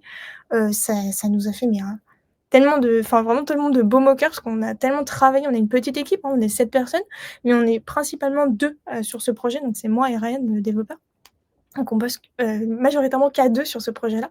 Donc c'est beaucoup de travail et donc ça nous a fait vraiment plaisir de voir qu'on allait dans le bon sens. Mais vu qu'on là, on a sorti des nouvelles fonctionnalités et que, bientôt, je vous tease un peu, mais il y a une nouvelle version de l'outil qui arrive qui est plus UX, plus sympa aussi au niveau des yeux et plus facile à naviguer. On va avoir besoin de vos retours et de vos tests et donc c'est pour cette raison-là que d'ailleurs je vais vous faire une petite offre pour ce live-là. Mais vraiment gardez en tête que, donc le Roboloot, il vous donne des conseils, des suggestions, mais que rien ni personne ne remplacera votre œil business. Donc en gros, nous, on vous donne l'idéal pour le SEO, donc en gros, la recette de crêpes parfaite pour le SEO, mais que derrière, il faut que vous ajoutiez votre patte et tout ce que je viens de vous dire dans ce live-là. En fait, le côté humain, le côté business, le côté vous présenter vos offres, c'est à vous de l'écrire. Et c'est pour ça que dans l'outil, il n'y aura pas de rédaction par l'IA. Et c'est pour ça que c'est pas un outil qui vous mâche le travail, dans lequel vous allez dire, OK, rédige-moi ça, parce que je veux que vous compreniez ce que vous faites et pourquoi vous le faites. C'est comme ça que vous comprenez comment Google fonctionnera, comme ça que vous comprendrez aussi comment bosser sur votre site, et comme ça vous comprendrez encore mieux le SEO. Voilà, vous ah oui, bah, voilà, je vous avais montré le positionnement, donc pour l'instant ça se présente comme ça, mais ça sera un peu plus amélioré dans les semaines à venir. On a beaucoup de boulot, mais on a sorti au moins une première version de ce suivi de positionnement. Et du coup, Karine dans le chat va vous envoyer le lien vers, l'application. Vous pouvez vous inscrire, c'est gratuit et pour l'occasion, on vous fait une offre de lancement, donc vous avez moins 50 sur votre premier abonnement, donc votre premier mois et vous, pouvez utiliser le code LOUTREBOSS qui est disponible jusqu'au 16 juin. Merci à tous ceux qui prendront le temps de tester, même en gratuit, de nous faire des retours parce que je vous cache pas que c'est un monde, hein, de se lancer dans la création d'un outil SEO et aujourd'hui, on a besoin de savoir si on continue. Est-ce qu'on est dans la bonne direction? Est-ce que cet outil vous sert vraiment? Ou est-ce qu'on met en gros, notre énergie sert à rien et qu'il vaut mieux qu'on arrête? Mais je pense que d'après vos retours, vaut mieux qu'on continue. Voilà, c'était le petit instant pour vous parler de l'outil. Maintenant, je vais repasser sur est-ce que c'est possible de faire du SEO dans ChatGPT? Je regarde juste l'heure, parfait et ensuite, je passerai, un temps sur vos questions, parce que je pense qu'il doit y en avoir. Alors, c'est parti. Est-ce que c'est possible de faire du SEO dans ChatGPT? Parce que vous avez dû voir passer pas mal d'offres en tout genre à ce sujet-là. Donc faire du SEO dans ChatGPT, c'est en gros, bah, quand quelqu'un va demander quelle est la meilleure agence à ChatGPT, par exemple: «Oui, salut, GPT» ou «Salut Loulou», hein, qu'importe comment vous l'appelez. C'est quoi la meilleure agence, pour, bosser mon SEO? Et en gros, le but, bah, ce serait qu'ils répondent, dans mon cas, SEO sans migraine, donc pour vous, qu'ils répondent, votre nom. Donc on appelle ça, le SEO GPT. Il y a encore des gens qui appellent ça l'optimisation IA conversationnelle. Bref, pour moi, c'est faire du SEO dans ChatGPT. Est-ce qu'on peut en faire? Oui, mais pas comme on pourrait l'imaginer parce que c'est très difficilement, contrôlable. En fait, les modèles comme GPT, vont regrouper, un ensemble massif de contenus, donc ils vont aller chercher tout ce qu'ils vont trouver à votre sujet sur internet. Là, normalement, si vous avez bien écouté, on revient à ce fameux concept de boîte et c'est exactement la même chose et en fait, plus il y aura de contenu sur vous, plus il y aura du contenu dans le sens, par exemple, bah, Amandine Barr, c'est la meilleure agence SEO et plus, ChatGPT va comprendre, que vous êtes aussi expert, que vous avez de la notoriété, donc il va aller scraper un peu tout ce qu'il trouve, hein, vos nombres d'abonnés et cetera. C'est pour ça que je vous parlais de personal branding. Bah, plus il va avoir de chances de le répéter, mais je précise bien de chances de. Parce que je vous donne un petit exemple, donc par exemple, si je suis citée régulièrement, si je suis mentionnée dans des articles de blog et par exemple, si j'apparais dans des interviews, dans des podcasts, bah, ça peut, en gros, augmenter votre chance d'être cité dans ChatGPT. Ce serait totalement, lunaire pour moi de vous dire que c'est impossible de faire du SEO dans ChatGPT ou de faire en sorte que vous soyez mieux cité dans ChatGPT. Par contre, voilà, ça va jouer. Par exemple, être cité plus régulièrement, mentionné dans des articles de blog, plus vous allez apparaître dans des trucs, des vidéos YouTube, des podcasts, voilà. Mais ma petite question que j'ai envie de vous poser là, c'est être cité régulièrement, être mentionné dans des articles ou, encore être cité dans des interviews ou dans des podcasts, est-ce que ça vous dit rien? Ça vous parle pas? Est-ce que là, tout de suite, ça vous dit pas quelque chose? Parce que, si vous me suivez depuis un moment, c'est le fonctionnement même des backlinks. C'est-à-dire qu'il faut qu'il y ait des gens qui parlent de vous et que ces gens-là soient des gens de confiance ou qui pèsent pour que ça renforce votre confiance et donc que ça renforce votre chance d'être cité dans, ChatGPT. Ensuite, j'ai fait un petit tableau, donc quelle est la chance d'apparaître dans ChatGPT? Mais juste, pour, revenir, en gros, si vous déjà dans votre stratégie SEO, vous bossez les 3 piliers, donc la technique, le contenu et la confiance, donc le fait de bosser, le fait qu'il y ait des gens qui parlent de vous et que ces gens-là soient des gens de qualité dans vos thématiques, que vous servez du personal branding pour gratter quelques liens aussi, vous aurez plus de chances d'être cité dans ChatGPT. Voilà. Donc en gros, il y a tous les gens qui me disent: «Ouais, voilà, je te fais une offre pour, sortir dans GPT», ils vont juste aller acheter des backlinks. Donc en fait, si vous le faites déjà pour votre site, quel intérêt de refaire? Enfin bref, voilà, c'est juste en gros, j'ai du mal avec les gens qui essaient de créer des nouveaux concepts alors que c'est juste la base, d'entretenir son SEO, c'est de bosser sur les 3 piliers.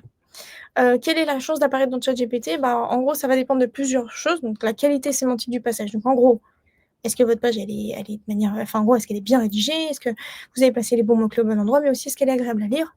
La structure de votre contenu, forcément, on n'écrit plus comme avant, hein. On fait pas des pavés comme ça, là. On aère, on fait respirer, on met des listes à puces. La présence d'autres, contenus, par exemple, sur vous, donc des vidéos, Instagram et cetera. L'autorité du domaine, donc l'autorité du domaine, c'est, votre niveau de confiance auprès de Google, on va le dire comme ça. Donc est-ce que vous recevez des liens? Est-ce que ces liens, ils sont réguliers? Est-ce que ça vient des sites de qualité? Est-ce qu'en gros, votre note de confiance, elle augmente avec le temps? Et aussi la concurrence, sur la requête. Donc c'est vrai que, bon, en gros, en fonction de qui il y a sur ce mot-clé-là, plus il y a du monde, plus ça va être difficile, forcément.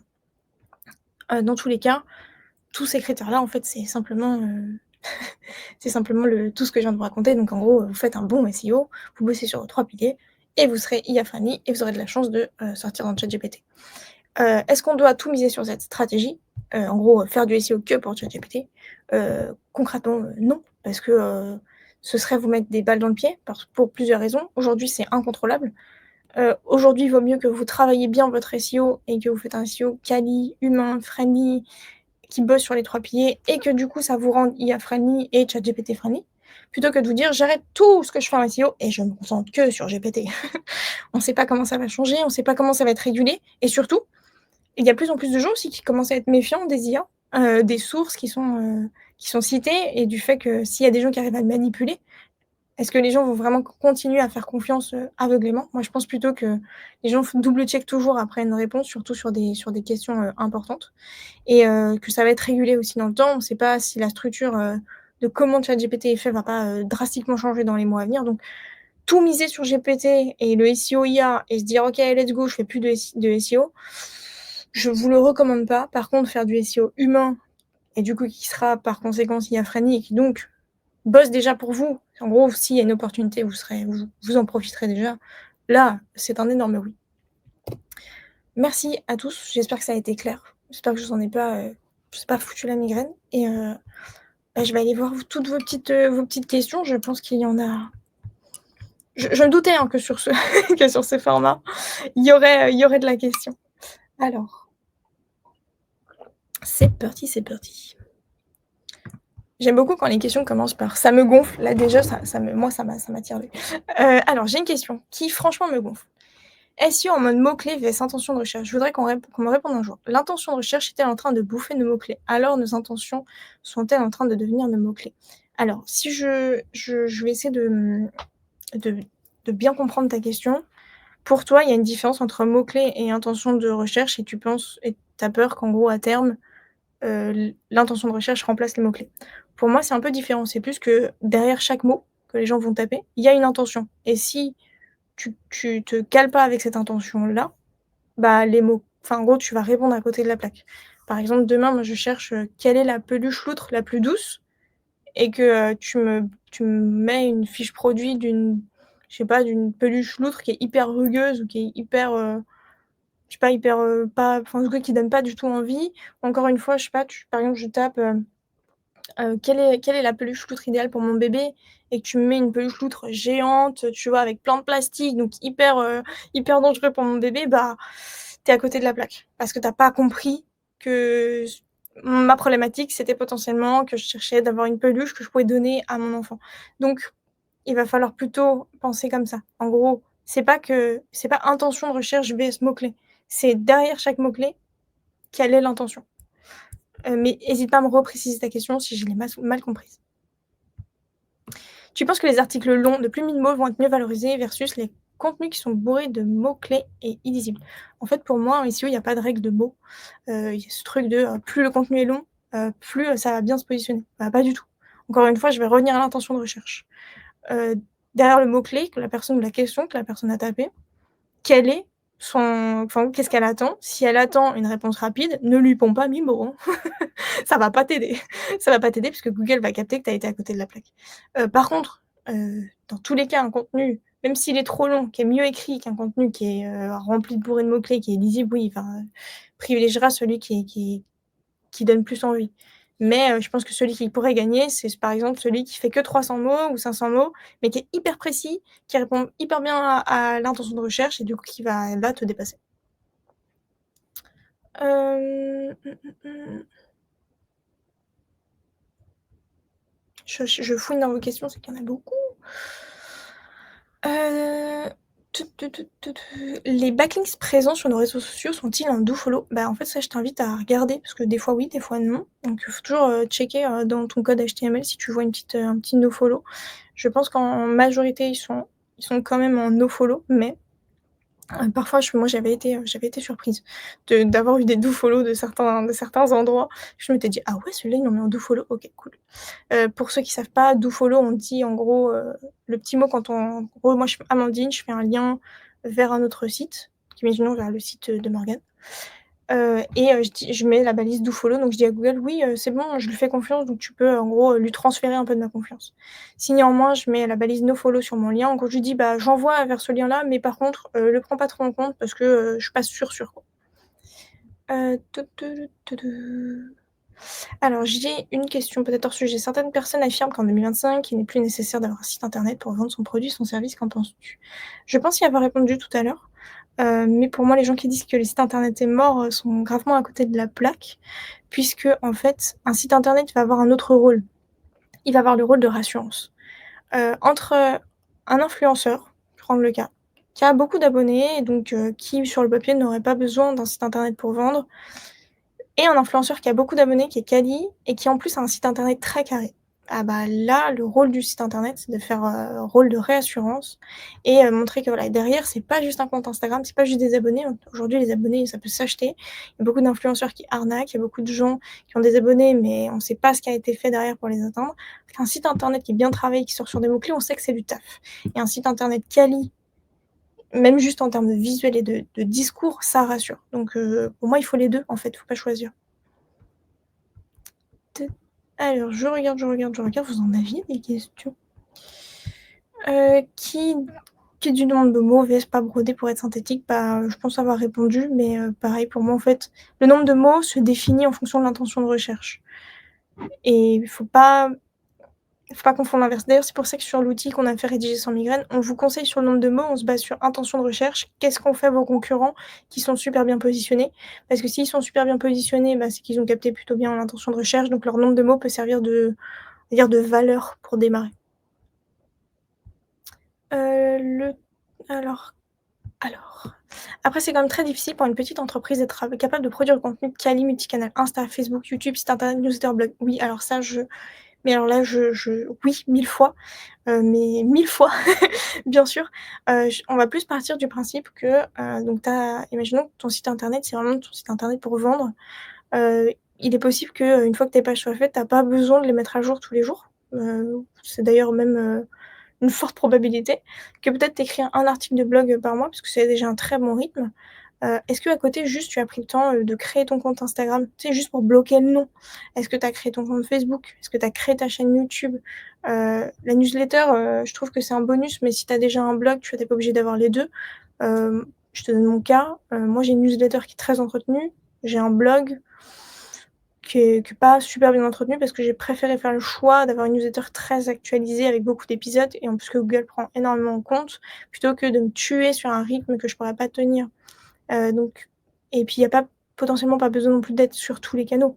Tu vois, si déjà tu maîtrises un réseau social à côté, c'est déjà super bien.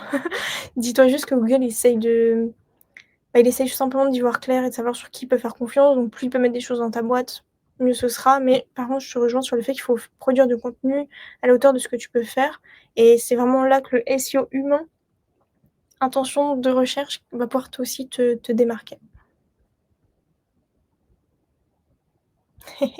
J'adore. Est-ce que ça veut dire qu'on signe nom et prénom sur nos articles? La question con, mais pas tant que ça. Hem Je suis désolée, à chaque fois je réponds ça dépend. Mais c'est parce que c'est vraiment ça dépend. Parce qu'on m'a beaucoup posé la question. Moi j'aime bien toujours sur mes articles de blog, avoir donc mettre l'auteur et qu'on puisse cliquer sur le nom de l'auteur. Par contre, ce qui est évident, c'est que ça va apporter plus de poids à l'auteur. Par exemple, s'il y a un article de blog qui est écrit par Amandine Barr et le lien mène vers mon LinkedIn, ça va m'apporter à moi, Amandine Barr. Mais si par exemple je suis un rédacteur externe et que du coup je suis pas dans la boîte, pour laquelle j'écris, ça va pas apporter à la boîte, ça va m'apporter à moi. Donc ça dépend. Par contre, je trouve que c'est toujours plus sympa de signer, un article et de pouvoir aussi identifier les auteurs. Je sais que, chose que j'ai mis en place chez plusieurs de mes clients, c'est en fait, de simplement avoir des photos, mettre une petite phrase sympa sur l'auteur, pouvoir cliquer dessus, voir tous ses articles. En gros, c'est pouvoir s'identifier et pouvoir retrouver un auteur et en savoir plus sur lui. Je trouve que c'est une option, sympa à proposer, à ses lecteurs en tout cas. Oui, moi aussi j'ai reçu cette notif, j'ai reçu une notif hier d'Instagram me disant que nos posts seront référencés sur Google.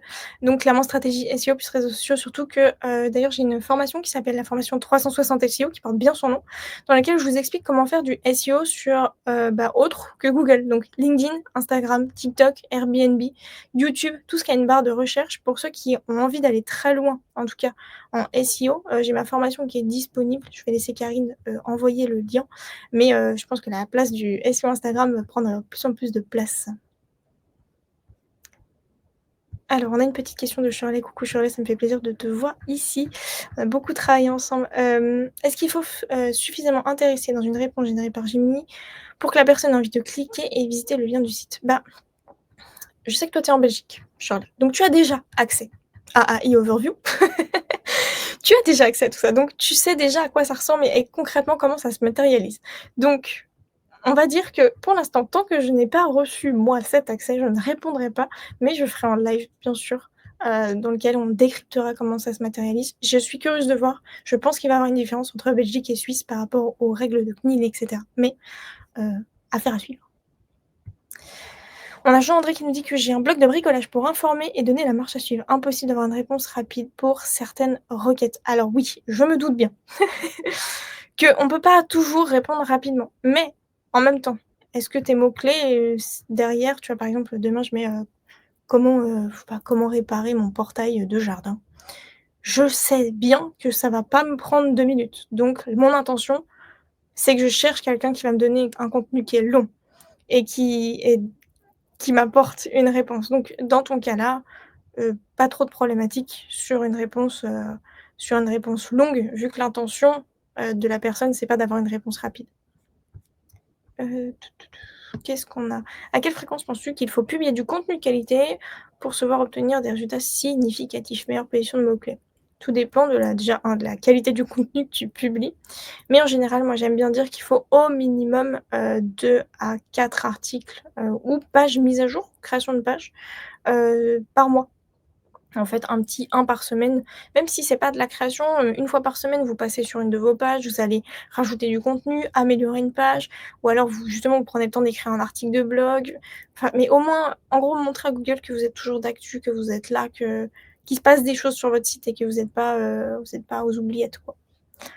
Après pour avoir des résultats significatifs, ben, Ça dépend de beaucoup de choses, donc les mots-clés que tu cibles, à quel point ils ont de la concurrence. Est-ce parce que le SEO, c'est pas que du contenu, il y a aussi les 2 autres piliers, technique et confiance. Donc selon le secteur dans lequel tu es, il y a une forte chance, mais alors très forte chance pour que, le contenu ne suffise pas. Il faut que ta technique soit quali et il faut que ta confiance, augmente. Est-ce que Google change d'avis sur un site suite aux modifications faites? J'aime bien cette vision. On va plutôt considérer Google comme, le fait qu'il vous évalue en permanence. Donc, bonne note, bonne note, bonne note, OK, mais si à un moment donné, il commence à voir que vous faites plein d'erreurs, oui, ça va commencer à dévaluer. Il peut aussi vous baisser en position. Quand on met à jour un vieil article de blog, vaut mieux changer la date de publication originale? Oui, oui, ça peut totalement être fait. En façon générale, quand vous mettez à jour, il y a la date de mise à jour. Mais sinon, c'est une bonne chose de donner l'information aussi pour les gens, en fait. Si vous mettez à jour un article de 2009, c'est toujours cool de savoir qu'il a été mis à jour entre-temps, quoi. Est-ce que c'est alors je crois que là, on passe sur la vague des questions. Ah! Comment checker que l'agence ou le prestat bosse correctement à part bosser avec toi? Alors, on me pose souvent cette question-là, donc ce que déjà je peux vous dire, est-ce que l'agence vous garantit un positionnement? Type: «Demain, vous serez top 1, c'est garanti». 1er red flag. 2e red flag, est-ce que, le devis, il est super clair? Est-ce que dans le devis, vous comprenez chaque ligne? Si vous quand vous comprenez pas une ligne et que vous demandez des explications sur concrètement qu'est-ce qui va être fait, quand, pourquoi et que ça bégaye en face, 2e red flag. Parce qu'il y a beaucoup de gens beaucoup d'agences qui vont, mettre des lignes en double, type, journée de pilotage, tu vois? C'est des mots un peu flous, on sait pas trop ce que ça veut dire en général, ça sent pas bon. Et revérifie les CGV, demande toujours les CGV et regarde si dedans il y a pas caché une tacite reconduction. Beaucoup d'agences qui font ça, donc qui vous piègent. En gros, vous signez un devis, imaginons vous signez un devis à 2 000 €. En fait, vous avez pas vu que vous avez signé aussi pour la tacite reconduction, donc ça veut dire que, hop, vous allez devoir repayer, la même somme pour peut-être quelque chose dont vous n'aurez plus besoin et dont votre site n'aura plus besoin. Donc déjà, ça peut donner des indicateurs. Puis si vous cherchez une agence qui ne considèrent pas ses clients comme des numéros, bah, vous savez où me trouver. Pourquoi les agences établissent de telles stratégies? Ça détruit leur réputation et leur crédibilité également. Alors Isabelle, c'est une question que je me pose souvent. Je me dis en fait, parce que je pense que les agences pensent que vous êtes bête. En fait, je pense que ces agences croient que, vous ne savez pas comment fonctionne le SEO, que c'est tellement technique, tellement flou qu'ils jouent sur cette brume pour vous embrumer encore plus et vous vendent un peu en gros, il y a eu aussi une vague d'agences qui a véhiculé un mauvais message et qui est terrible à casser. C'est qu'il y a eu tellement d'agences prêtes à garantir des positionnements que les clients maintenant en face arrivent avec: «Ah bah non, mais moi si j'investis dans le SEO, je veux qu'on me garantisse que demain je suis top 1». Ça ne fonctionne pas comme ça. Demain, même Google ne pourrait pas garantir un positionnement et surtout, c'est être irréaliste, autant pour ses prestataires que pour soi. Le problème, c'est que vu que le SEO, ça a longtemps été très hermétique, très flou et que c'était considéré comme, bah, en gros, hein, une technique, un peu, réservée aux meilleurs. Je vais le dire comme ça. Vous comprendrez ce que ça veut dire pour ceux qui me suivent. Hem Et ben, en fait, vu qu'ils font ça, bah, ils se disent: «Bah, OK, les gens, ils ont tellement ils veulent tellement, être positionnés qu'ils sont prêts à croire, yeux fermés les agences et donc ces agences en profitent». J'ai déjà, analysé des devis que certains m'ont envoyés avec des sommes, mais monstrueuses et je sais très bien que ce qui derrière a été fait représente 1 à 5 jours de travail max pour, des sommes, abusif. Donc malheureusement, Isabelle, je ne sais pas, je n'ai pas la réponse. C'est pour ça que je pense que quand on se fait accompagner, il faut se faire accompagner par quelqu'un déjà qui comprend son business, qui comprend les enjeux, qui comprend ce que ça fait aussi de dépenser, ou d'investir dans du SEO et qui va être en capacité de te dire qu'est-ce qui est fait, pourquoi et dans quel but.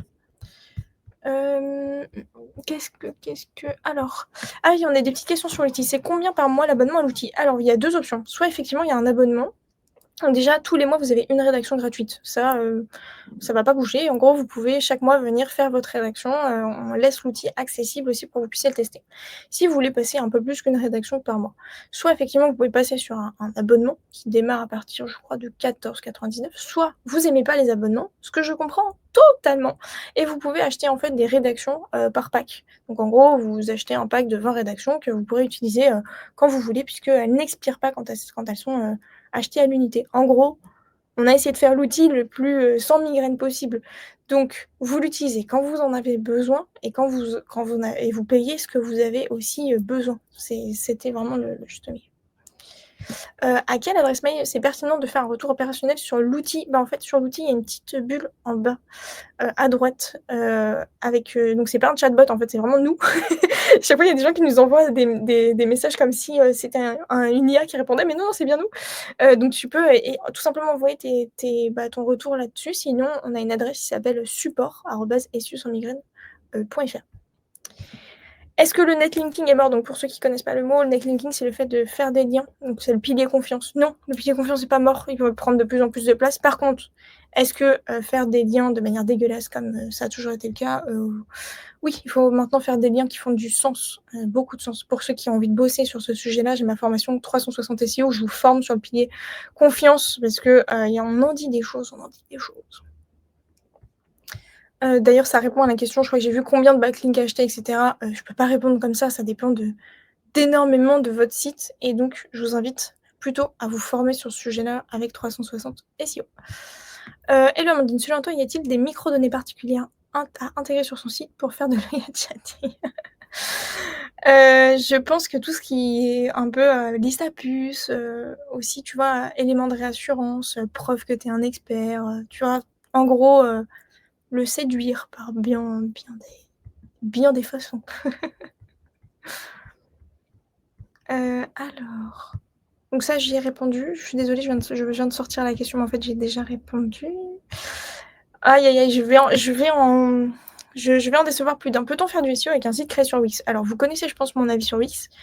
Je ne trouve pas que faire son site sur Wix pour faire du SEO, c'est pertinent puisque Wix est très limité en termes de référencement. Je sais qu'ils essayent de s'améliorer. Néanmoins, on ne peut pas bien améliorer le pilier technique qui est quand même un élément essentiel dans sa stratégie de référencement et du coup, en fait, Wix est tellement peu malléable que ça va vous bloquer à un moment ou à un autre et surtout, il est pas simple par rapport je sais il y a beaucoup de gens qui se disent que WordPress est compliqué, mais en fait pas du tout. Parce qu'en fait, la particularité de WordPress déjà, c'est que c'est utilisé par tellement de gens qu'il y a déjà forcément quelqu'un qui a eu votre problème et du coup, il y a forcément quelqu'un déjà qui a eu une solution. Il y a beaucoup de plugins qui viennent répondre à des problématiques sans que vous ayez besoin d'un développeur.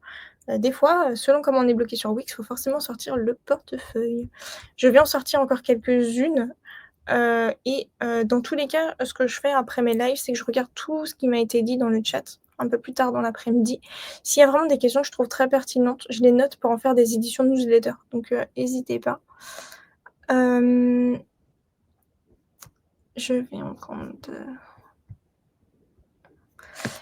Bonjour, est-ce que c'est pénalisant pour notre SEO d'accepter un article invité parfaitement rédigé, mais en anglais, alors que notre site est 100 français? Je pense que tu as ta réponse. Est-ce que tu trouves ça logique? Et ton site est français, tu es expert en France. Pourquoi est-ce que quelqu'un en anglais parlerait de toi? Sauf s'il est dans ton domaine et que tu as en gros, ça a du sens, pourquoi pas? Mais si même toi tu as le doute, quand il y a un doute, il y a pas vraiment de doute. Surtout que les articles invités, il faut quand même faire attention, dans le sens où, heu, regardez les données de la personne qui va faire un lien vers vous. Est-ce qu'elles sont bonnes? Est-ce que c'est un site qui bosse pas trop pas trop abusivement avec l'IA et cetera. Mon patron souhaite convertir notre site internet en chat comme ChatGPT. Bonne ou mauvaise idée, sachant que le chat reprend toutes les infos du site? Alors, j'arrive pas à savoir si il veut ajouter un chatbot en bas pour te répondre. Dans ce cas-là, je trouve pas que c'est une mauvaise idée. Mais alors, si en gros, il veut que tout le site j'ai besoin de plus d'informations, Philippine. Il faut que tu m'envoies le lien. C'est un cas que j'ai envie d'analyser. Est-ce que la landing page a-t-elle autant de valeur, pour Google qu'un site? Alors ça dépend de ce que tu appelles landing page, puisqu'il y a des gens pour qui une landing page c'est une page simple et il y a des gens pour qui c'est une page de vente. Une page de vente, forcément, est un peu moins optimisée SEO qu'un site internet entier. Pour autant, ça ne veut pas dire qu'on ne peut pas l'optimiser en SEO. Par exemple, moi, mes pages de vente, je fais un minimum de SEO dessus. Mais vu que c'est pas leur but principal, c'est quand même le but principal d'une page de vente, c'est de vendre, donc voilà. Par contre, est-ce qu'on peut faire du SEO avec une seule page ou très peu de pages sur notre site? Oui, oui, oui, oui, oui. Genre, il y a pas besoin d'énormément de pages pour, être bien positionné. Moi, j'ai des sites qui ont 10 pages, mais vu que le contenu est régulièrement mis à jour et qu'il y a un peu d'articles de blog à côté aussi, tu vois, ça fait, largement, l'affaire. Ah j'adore les questions sur SEMrush. Vous savez que j'adore SEMrush. J'en prends encore quelques-unes et après je vous laisse parce que vous devez aller manger, moi aussi je veux pas vous kidnapper trop longtemps. Hem Il y a quelque chose que je comprends pas sur SEMrush, il y a des tas de backlinks. Certains d'entre eux se redirigent vers le site en question, pourtant pas d'achat de lien, rien. Ces backlinks paraissent hyper toxiques avec un titre, by backlinks here. En gros, c'est souvent des spams. Alors déjà, il y a 2 choses, c'est que, SEMrush est pas super fiable sur, la partie, détection de backlinks, et 2e, c'est souvent des spams, en fait. Mais t'inquiète, pour les spams, pas d'inquiétude, Google sait que c'est des spams, donc ça te pénalise en rien. Ils sont de base bloqués et cetera. Mais oui, il y a beaucoup de gens qui font des trucs illogiques, qui pensent que ça va marcher malheureusement. Google a-t-il accès au contenu de ta newsletter? Oui, tout à fait, puisque en gros ma newsletter, moi, elle est hébergée sur Substack. Donc si c'est un sujet qui vous intéresse, j'ai fait tout un module dans 360 SEO sur comment faire du SEO sur Substack. C'est un choix, hein, stratégique de ma part de pas avoir fait de blog sur mon site, mais d'utiliser Substack, puisque Substack a une très forte puissance en SEO. Vraiment, c'est un domaine qui tabasse. Il a énormément de confiance de la part de Google et du coup, moi, en faisant ma newsletter, sur Substack, j'en bénéficie et du coup, mes épisodes de newsletter sortent sur Google et Google, bien sûr, les prend en compte. Du coup, ça, j'ai répondu. Hem, je fouine, j'en prends encore une ou 2. Trop intéressant vos questions, à chaque fois, j'ai envie de tout traiter. Bonjour, j'ai une question. J'ai un audit urgent, je suis en liste d'attente. Est-ce que tu traites les demandes dans l'ordre? Tu donnes la priorité à ceux qui ont le plus de budget, donc celui de rester en bas de la file. Alors, pour t'expliquer comment ça fonctionne, effectivement, quand quelqu'un veut se faire accompagner par notre agence, par l'agence SEO sans migraine, il y a une liste d'attente. Cette liste d'attente, elle n'est pas là pour filtrer par budget ou quoi que ce soit. Elle est aussi là pour filtrer en fonction de notre disponibilité. C'est-à-dire que quand on va prendre un client, on le prend à 100 c'est-à-dire qu'on va pas prendre un client si on n'a pas le temps ou la capacité disponible. Donc on va aussi regarder la thématique de ton site, si on s'y sent pertinent. Si on se sent pas pertinent, on te fait une réponse, assez rapide et on te dit: «Écoute, sur cette thématique, on n'est pas sûr de pouvoir, t'apporter, on n'est pas sûr d'être les meilleurs» et cetera. Parce que ça arrive qu'il y ait des sites sur lesquels on se sent pas, les meilleurs ou avec lesquels on a aussi moins d'affinité, parce qu'on choisit nos clients aussi, par, les valeurs, par la valeur du projet, avec qui on a envie de travailler. Et enfin, non, on donne pas, de priorité à ceux qui ont un plus gros budget et cetera. C'est pas comme ça que ça fonctionne, c'est plus, il y a une liste d'attente, on la traite. Dès qu'il y a des créneaux qui se libèrent en fonction de la taille du site, du travail, de ce que tu as demandé aussi et enfin, on travaille rarement dans l'urgence. Donc si tu as besoin d'un audit urgent, ça marche pas trop avec nous parce que un audit urgent, ça ne enfin, pour moi, ça veut tout et rien dire, tu vois? Je veux dire que oui, on fera un audit, on pourra travailler avec toi et on fera le temps de le faire, mais on travaille pas dans l'urgence parce qu'on veut travailler avec précision. Donc peut-être qu'on matchera pas, avec ton besoin pour ce cas-là. Allez, j'en prends une dernière, j'en prends une dernière, j'en prends une dernière. Est-ce qu'on peut faire du SEO sur Notion? Oui, j'aime beaucoup Notion. Ils ont sorti quelques options pour faire du SEO de plus en plus. En plus, on peut publier les pages pour qu'elles soient indexées sur Google, mais pour l'instant, c'est pas encore très concret. Dès que j'ai quelque chose, de toute façon, je le rajoute dans la formation 360 SEO sur, le module, où en gros j'ai, faire du SEO sur d'autres plateformes. Si je trouve un truc plutôt sympa, je le fais, mais oui, déjà, tu peux rendre tes pages Notion SEO, mais il faut qu'elles soient publiées et accessibles pour les moteurs de recherche. Je vous remercie vraiment tous pour, d'avoir été là, pour ce super live. Je vais demander à Karine juste d'envoyer le lien de 360, je vous l'affiche ici. De toute façon, c'est disponible sur le site SEO sans migraine. N'oubliez pas l'offre que vous avez, pour, l'outil rédigé sans migraine avec moins 50 sur votre premier abonnement avec le code LOUTREBOSS. Même si vous prenez pas d'abonnement, venez le tester, il est gratuit, on a besoin de retours. On a besoin de vous et je vous tiens informés sur la suite, de l'IA, de ce qui se passe sur, toutes ces nouvelles communications. Ne vous faites pas avoir si vous faites prospecter par de la concurrence, agressive, suite à ce live, on se dit à très vite pour un prochain live. N'hésitez pas aussi à me dire, d'autres sujets que vous aimeriez voir en live et merci encore pour votre fidélité. Très bonne journée et très bon week-end surtout.